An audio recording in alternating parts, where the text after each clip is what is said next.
Nesta videoaula eu quero comentar o texto A Política como Vocação, do sociólogo alemão Max Weber. Logo no início do texto, o Weber associa a política à disputa pelo poder. Então, segundo o Max Weber, todo homem que se entrega à política aspira ao poder. E a política, então, para ele, nada mais é do que o conjunto de esforços feitos com vistas a participar do poder ou influenciar a divisão do poder.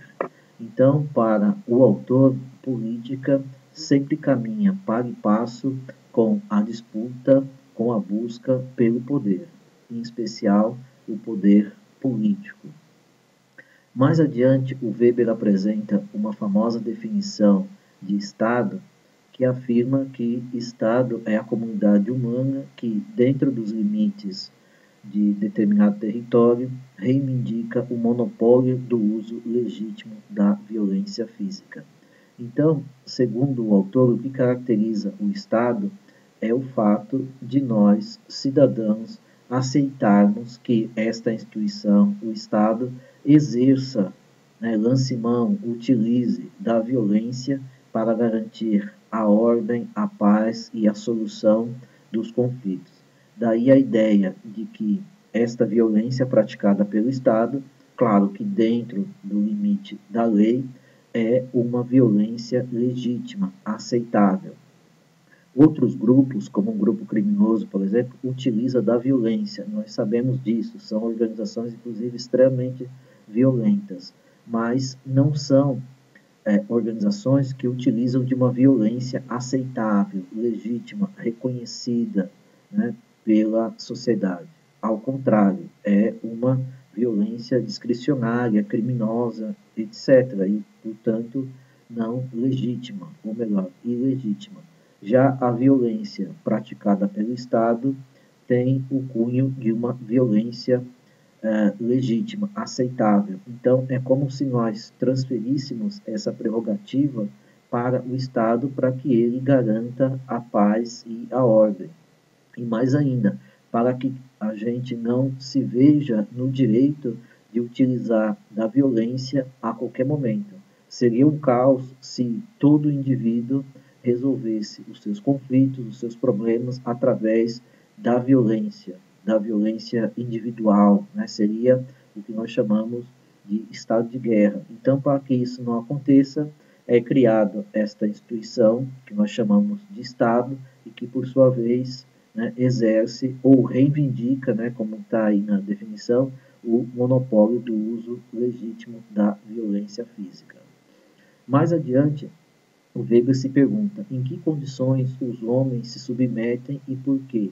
Então aí a gente entra no tema dos chamados tipos de dominação, né? Que nada mais são do que conjuntos de valores que legitimam, né, o que sustentam isso que o Max Weber chama de dominação. Então, o Weber fala em três tipos de dominação: a dominação carismática, a dominação tradicional e a dominação racional legal. Então, na dominação carismática, né, o que representa esse tipo de dominação é o carisma do líder.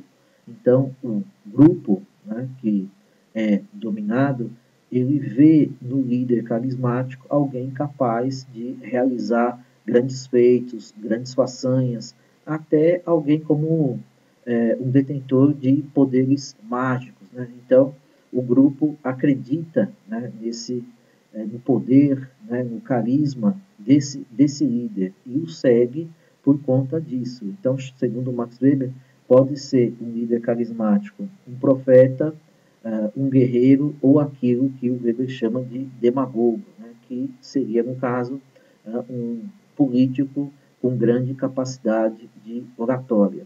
Então, esse líder carismático, repito, é visto pelo grupo social como alguém capaz de conduzir todo o grupo, porque é alguém dotado de carisma. Essa palavra carisma é sinônimo de sobrenatural. Então, o grupo vê esse indivíduo como alguém, né, com qualidades especiais. Então, esse sujeito obedece, ou melhor, esse sujeito é obedecido por conta do carisma que possui.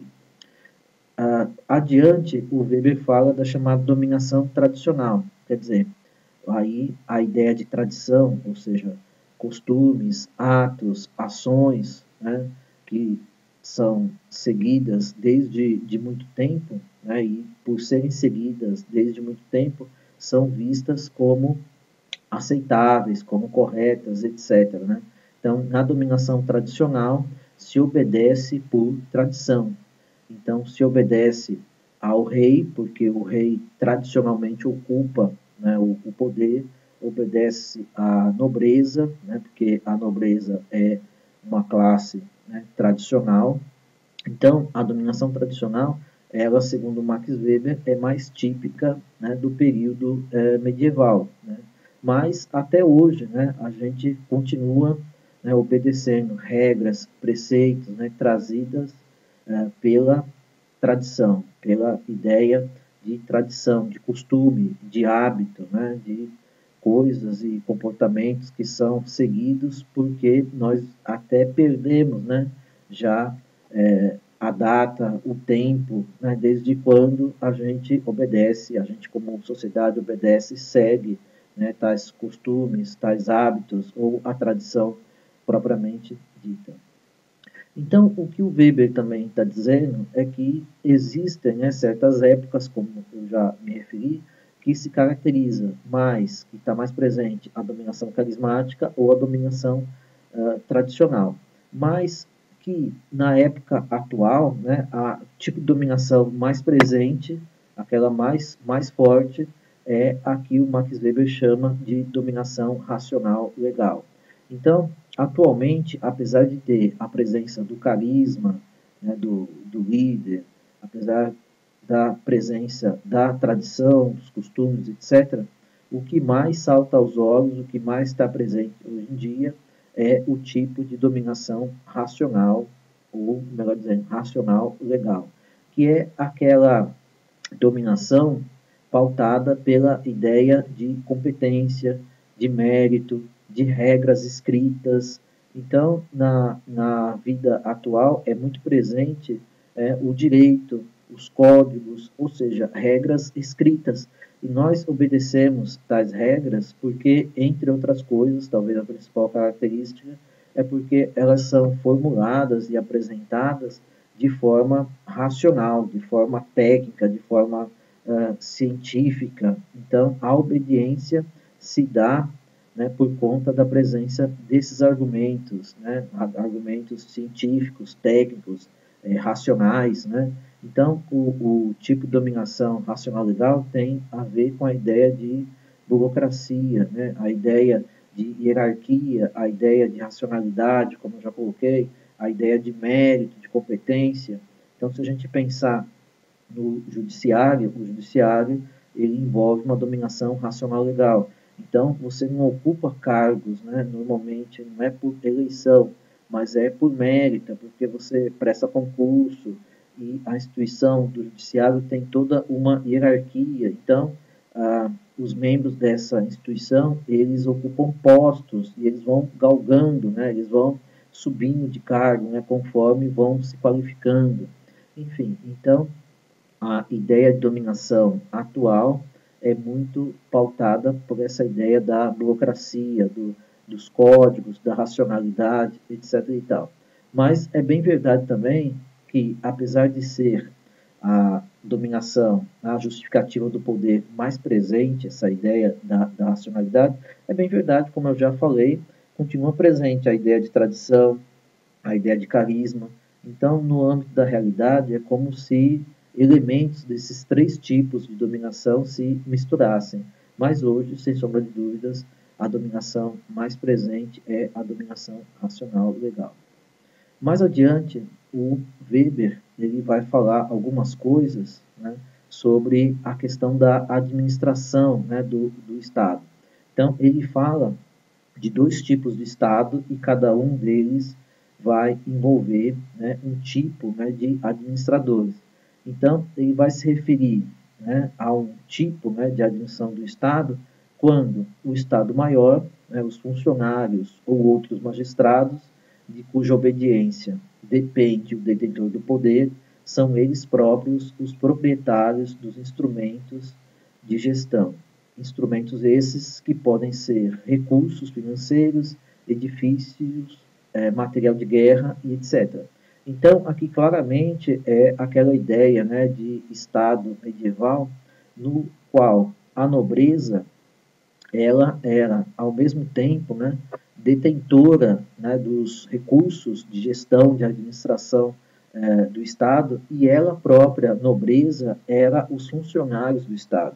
Então, não havia uma separação entre os recursos de administração e quem exercia, né, a administração propriamente dita. Então, na Idade Média, a nobreza ela era, digamos assim, o conjunto, né, de funcionários, de administradores, e era ela, a nobreza, que detinha, que possuía, né, que era proprietária, né, para usar um termo mais claro, né, dos recursos, tanto financeiros quanto materiais de administração do Estado. Mas, do outro lado, o Weber fala, né, de um outro tipo de administradores.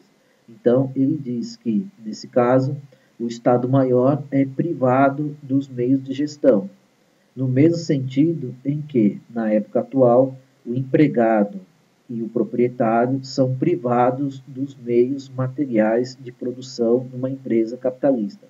Então, aqui, o que ele está querendo dizer é que os funcionários do Estado, eles não possuem, eles não são donos dos meios, dos recursos de gestão e administração do Estado.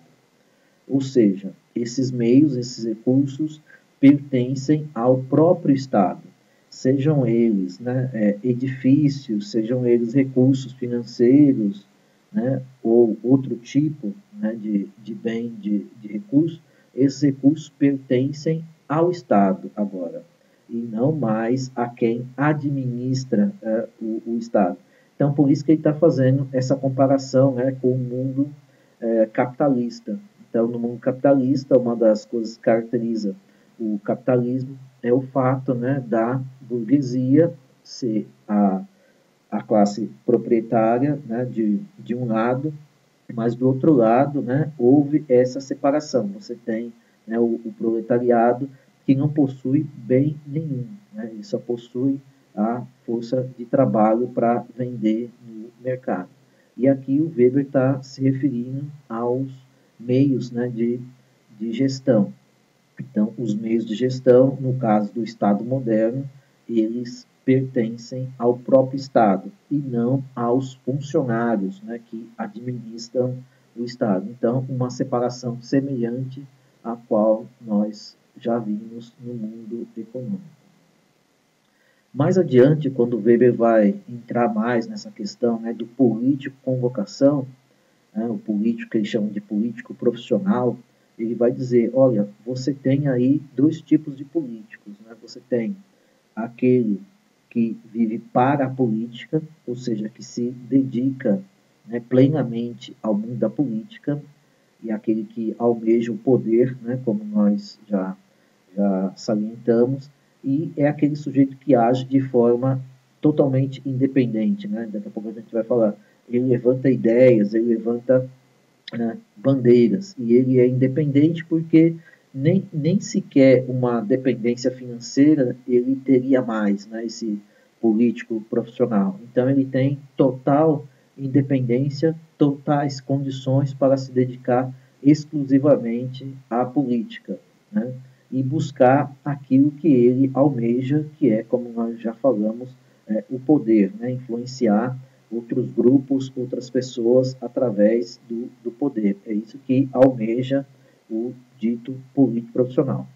Do outro lado, você tem aqueles que, segundo Max Weber, vivem da política. Então, é gente que não conseguiu ainda obter uma independência para atuar, né, politicamente falando. Então, muitas vezes é o jornalista ou o advogado, né, que apesar de antes de ter entrado na política, né, eles tinham lá o seu cargo, o seu rendimento, né, como jornalista ou como advogado, eles ainda não conseguem, né, viver sem um salário. Então, se agora eles estão na política, eles dependem do salário, né, que vem da política, como deputado, como senador, ou como vereador. Então, é essa ideia que o Weber está colocando. É gente que não tem nem sequer total independência financeira, né, para defender as suas próprias ideias. Então, são dependentes, né, de um cargo, são dependentes, né, de um salário que recebem, ou como políticos, né, quando estão exercendo um cargo público, da mesma forma que, né, dependiam antes do seu salário, né, como jornalista ou como, né, advogado. Então, é gente que, segundo Max Weber, tem que viver da política, não para a política. Então, é um tipo, né, de político que não tem total independência financeira, né, e isso também faz com que ele também não tenha, né, uma total dependência, ou melhor, independência para atuar, para agir politicamente. Então, o Weber chama de profissional da política, né, o primeiro tipo, ou seja, aquele que tem condição de se dedicar exclusivamente à política e agir, portanto, com independência, né, nas suas escolhas, nas suas propostas, e etc. Então, esses que vivem para a política são políticos profissionais. Os outros, segundo o Max Weber, não podem entrar na mesma categoria, já que não conseguem tomar decisões com 100% de independência. Mais adiante, o Weber coloca um tema que é bastante interessante também, que é a diferença entre o funcionário do Estado, ou seja, aquele que ele chama também de burocrata, né, e o homem político, em especial o político profissional. Então, o Weber, em relação aos funcionários, ele vai dizer que o verdadeiro funcionário não deve fazer política exatamente devido à sua vocação. Deve administrar, antes de tudo, de forma não partidária. Então, é a ideia de que o funcionário, o burocrata, ele cumpre ordens, ele segue determinações, ele segue códigos, ele segue o que já está estabelecido na regra, né? Quer dizer, agir com paixão, agir com as suas próprias ideias, né, com as suas próprias convicções, não é papel do burocrata, não é papel do funcionário. O funcionário ele tem que seguir aquilo que já está determinado pelas regras, pelos códigos, pelo direito, né? No caso aqui, em especial, pelo direito administrativo, mas também o direito constitucional. Do outro lado, o homem político já é algo bastante diferente. Então, o Weber vai dizer que, com efeito, tomar partido, lutar, apaixonar-se, são as características do homem político. Então, segundo Max Weber, o homem político ele tem que ter projetos, ter ideias, ter bandeiras, né, ter propostas e defender essas propostas de forma apaixonada. É a ideia assim do visionário, do estadista, né, aquele que vai conduzir o país para outros rumos, né, aquele que vai defender de fato, né, certas ideias, certos projetos, né, de forma extremamente apaixonada. Então, fazer um discurso apaixonado é papel, né, do homem político, defender ideias apaixonadamente, tomar partido, né, quer dizer, se posicionar em relação às questões é típico do homem político. Mas esse tomar partido, repito, não pode ser típico, não pode ser uma característica do funcionário. O funcionário do Estado ele tem que apenas cumprir regras, seguir as determinações administrativas. Enfim, então são duas categorias extremamente importantes. Né? Às vezes haverá, né, uma grande tensão, né, inclusive entre essas duas categorias, mas esse é um tema para a próxima oportunidade. Mas, de qualquer forma, é bom ter claro que são dois tipos de atores que trabalham, né, dentro do âmbito do Estado. O funcionário, o burocrata e o homem político propriamente dito. Depois disso, ainda falando do homem político, o Weber vai dizer que esse homem político ele tem que ter algumas qualidades, né? A primeira é essa que a gente já salientou, né? De que a devoção apaixonada a uma causa, né, deve ser algo típico próprio, né, do homem político, ou seja, ele deve levantar uma bandeira, deve ter um projeto, né, né, que seja caracterizado, né, como uma questão importante, mas deve defender, deve acreditar, deve lutar, né, de forma apaixonada, né, por essa causa. Seja, por exemplo, a questão da redução do desemprego, seja inserir em melhores condições o país, né, no âmbito internacional, seja criar uma gestão mais eficiente e eficaz para o Estado, seja combater a desigualdade social, enfim, ele deve ter causas, deve ter bandeiras e deve também, né, se responsabilizar, né, deve ter né, o senso, né, de responsabilidade. Responsabilidade aqui no sentido de arcar, né, com as consequências dos seus atos. Né? Daqui a pouco a gente vai voltar a essa questão. Né? Quer dizer, então, um político profissional não pode, né, se eximir, né, do que fala, né, das consequências dos seus atos. Né? Ele tem que se responsabilizar, ele tem que responder, ele tem que prestar contas, né, para a sociedade em relação à forma que ele age, as decisões que ele toma, enfim, é o que ele chama de senso de responsabilidade. E há também o senso de proporção, né? Quer dizer, um político profissional tem que ter um certo equilíbrio, né? Não pode tomar, né, decisões exageradas e nem ficar aquém, né, do que os problemas, né, a realidade espera, né, desse político. Deve ter um senso de proporção, não deve, né, nem exagerar, né, na ação tomada, defendida, mas também não deve, né, se eximir, né, de agir, né, deve agir mais de forma ponderada, com senso de equilíbrio, com senso de proporção. E aí, adiante, o Weber mostra ou argumenta que o maior inimigo do político profissional é a vaidade. Ou seja, a gente conhece ao longo da história vários casos, né, de políticos que, à véspera de sair o resultado, por exemplo, de uma eleição, né, afirmavam ou afirmaram que haviam ganho a eleição. Né?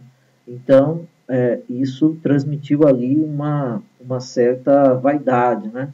E como as urnas ainda não haviam se fechado, né, pessoas ainda estavam votando, então esse político que, como se diz aí popularmente, né, contou com o ovo antes da galinha botar, né, foi enxergado, né, pelos eleitores como uma pessoa vaidosa, uma pessoa que estava contando, né, com a vitória antes dela mesma ser confirmada.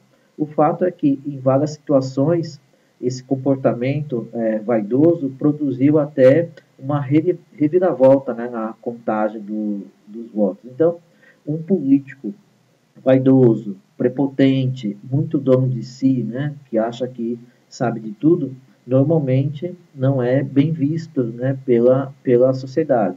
Então, a vaidade, segundo Max Weber, é o maior inimigo, né, do homem político.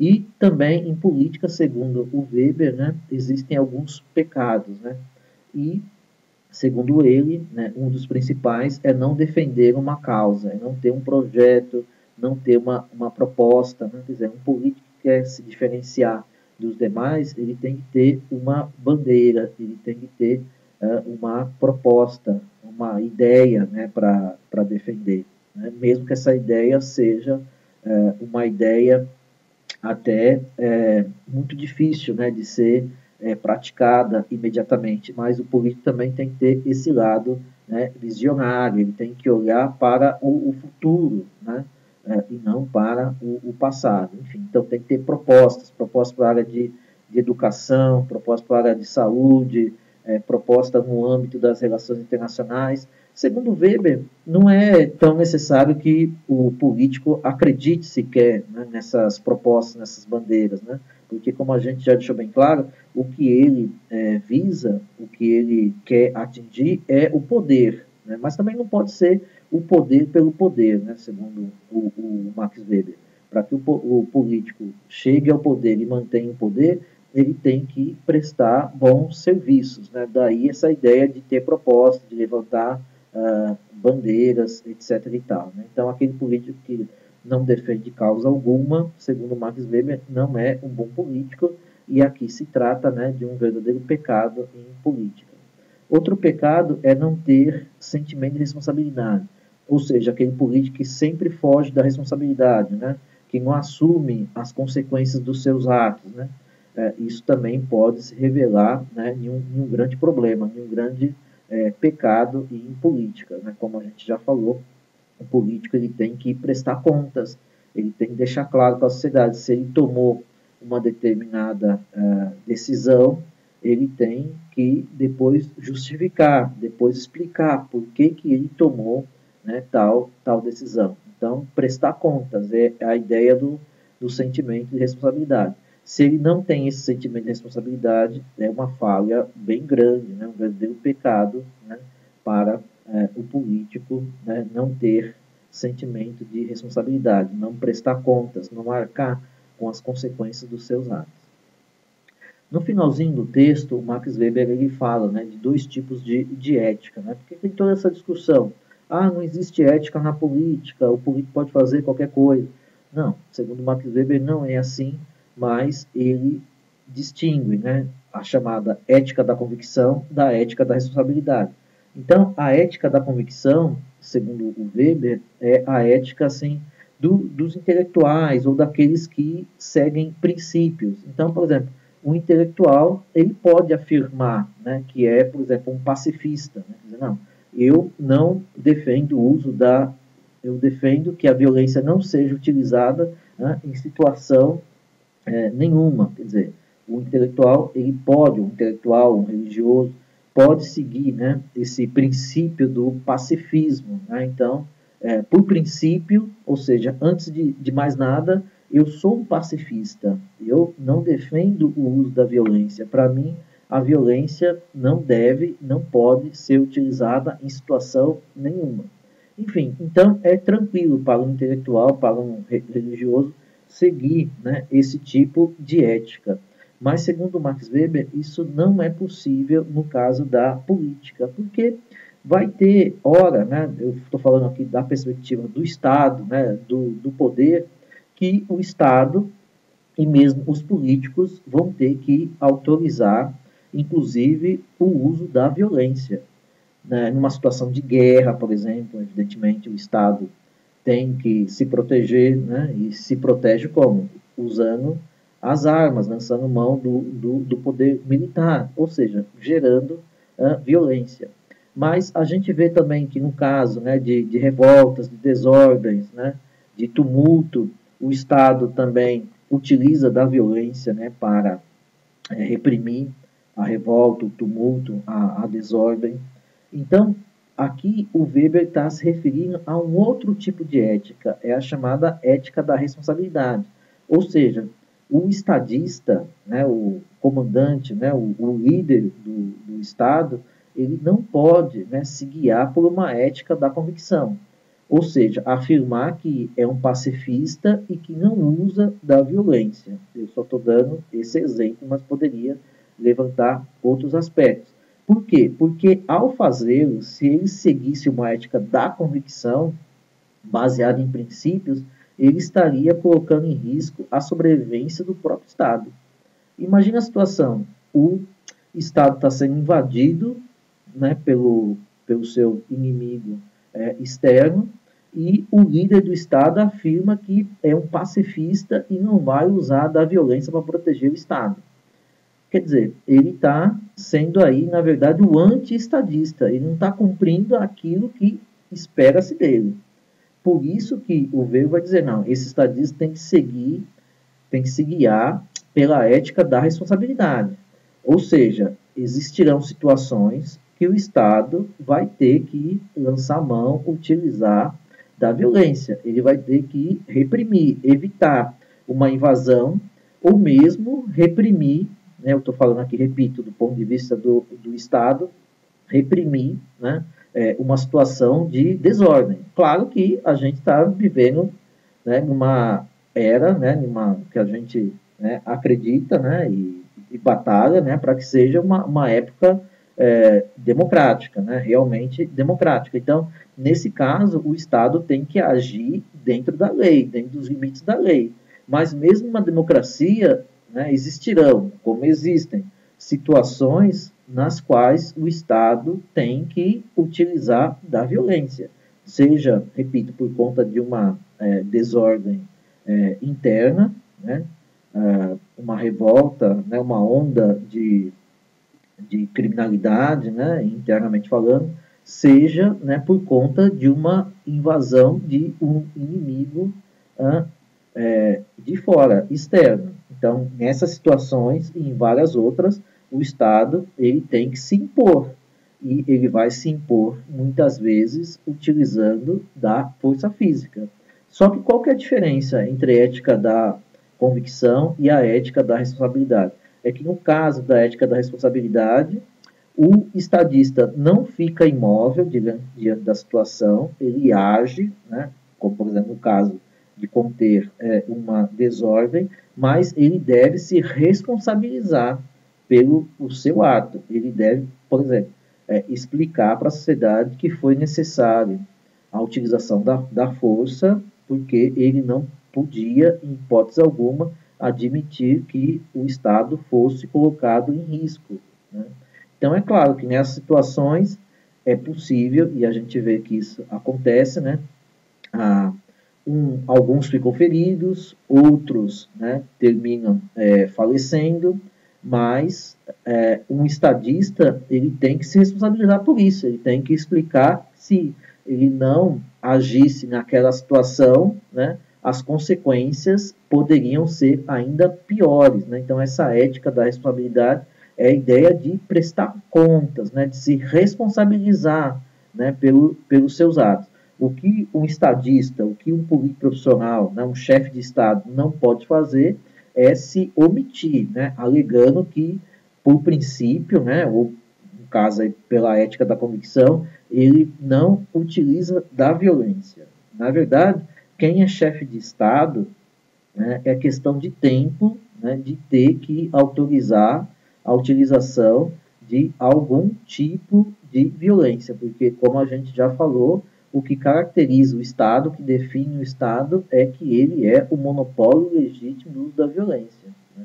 Então, em várias situações, né, o estadista vai ter que usar da violência, porque ele não pode, né, deixar que o Estado, propriamente dito, né, se sinta ameaçado, né, e entre numa derrocada por conta de um imobilismo. Então, não é que a política não tem ética, e não é também que um estadista pode fazer tudo, né, o que desejar. Não, ele tem que agir dentro do limite da lei e dentro dos limites do que o Max Weber chama de ética da responsabilidade, porque essa ideia da ética da responsabilidade está, como eu já salientei, a ideia de prestar contas, né, de explicar para a sociedade por que agiu, né, de uma determinada forma e não de outra. Mas o fato também, o outro lado da moeda, é que um estadista não pode ver, como a gente fala popularmente, né, o circo pegar fogo e ficar no imobilismo. Ele tem né, que agir, né, ele tem que proteger o Estado nas mais variadas, né, situações que trazem perigo para, né, o Estado. Então, o que o Max Weber está mostrando é que Estado tem a ver, né, ou política tem a ver com a questão do poder, os políticos almejam, né, o poder, e que o Estado, né, além de ter relação com o poder, tem relação com essa questão, né, do monopólio legítimo do uso da violência, né? Quer dizer, se você está falando de Estado, está falando de poder, você tem que perceber que a violência é como se fosse assim uma grande espada, né, que paira sobre as nossas cabeças, e cedo ou tarde o Estado, para se proteger, né, para enfrentar uma série de situações, ele vai utilizar da violência. Mas isso não significa que, né, a política, o Estado não deva seguir uma ética. Tem que seguir uma ética, só que não é uma ética baseada, né, em princípios rígidos. Essa ética é a ética da responsabilidade, né, de agir para defender o Estado, mas explicando, prestando contas, né, se responsabilizando pelas consequências dos atos praticados.